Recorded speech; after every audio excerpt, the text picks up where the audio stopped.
Photo session. परवा एका 1991च्या 6 पानी रंगीत कॅलेंडरसाठी मॉडेलिंग केलं. पशुखाद्य आणि कोंबड्यांचं खाद्य बनवणाऱ्या कंपनीचं कॅलेंडर. एका दूरवरच्या पोल्ट्रीमध्ये जाऊन आमची निरनिराळ्या प्रसंगाची छायाचित्र म्हणजेच फोटोग्राफ्स काढली.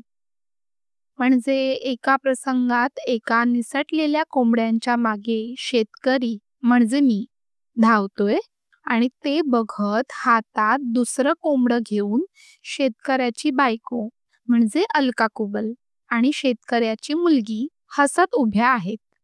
ही ॲक्शन टिपली. दुसऱ्या एका छायाचित्रात शेतकरी घरातल्या एका कॉटवर पडला आहे. कपाळावर पाण्यात भिजवलेल्या रुमालाची घडी ठेवलीये. बायको औषधाची बाटली आणि औषधानं भरलेला चमचा धरून जवळ बसली आहे. असा प्रसंग होता.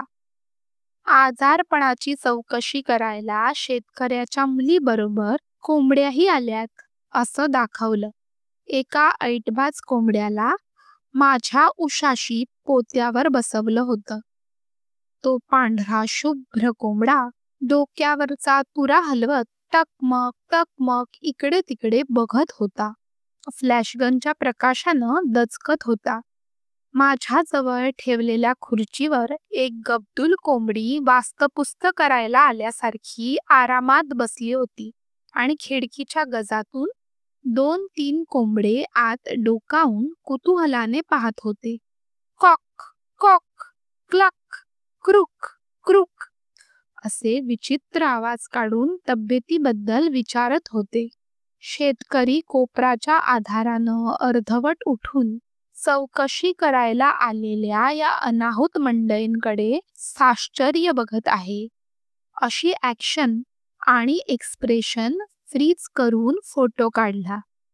मग एका फॅमिली फोटोत शेतकरी, त्याची बायको आणि मुलं फोटोसाठीच बसली आहेत आणि शेजारी पुढ्यात मुलांच्या मांडीवर कोंबडे मंडळी व्यवस्थित पोज घेऊन कॅमेऱ्याकडे बघतायत असं दाखवलं.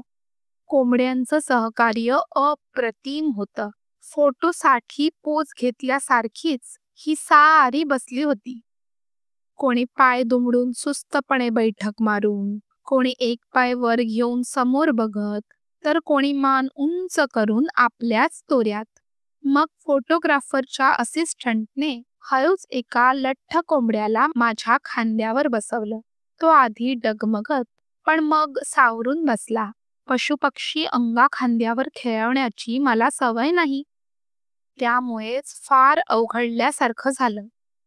तो कोंबडा आपले मजबूत पाय आणि अणकुचीदार नखांचे पंजे पुढे मागे सरकवत तोल सावरत होता. निषेध व्यक्त करण्याच्या सुरात चमत्कारिक आवाज माझ्या कानाशी काढत होता. मी न घाबरल्याचं, मजेत असल्याचं एक्सप्रेशन द्यायचा प्रयत्न केला. फोटो सेशन आटोपलं. आम्ही उठलो. आर्टिस्ट कोंबड्यांना उचलून नेलं.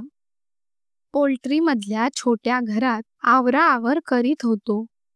इतक्यात बाहेर एकदम कोलाहल ऐकू आला. पाहिलं तर कोंबड्या न्यायला व्हॅन आली होती. हॉटेल्सचं कॉन्ट्रॅक्ट होतं. पोल्ट्रीचे नोकर इतस्ततः ओरडत धावणाऱ्या कोंबड्यांना पकडत होते.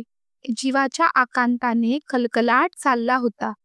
हॉटेल्सच्या चमचमीत पदार्थांसाठी नेण्यात येणाऱ्या कोंबड्यांनी व्हॅन भरली. आमच्या सहकलाकार कोंबड्यांचीही धरपकड झाली. व्हॅन बाहेर पडली.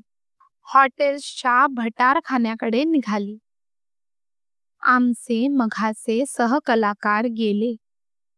आम्हाला उत्तम सहकार्य देणारे, देखणे, उत्साही आणि आज्ञाधारक. मॉडेलिंग संपलं होतं, आमचं आणि त्यांचंही. धन्यवाद.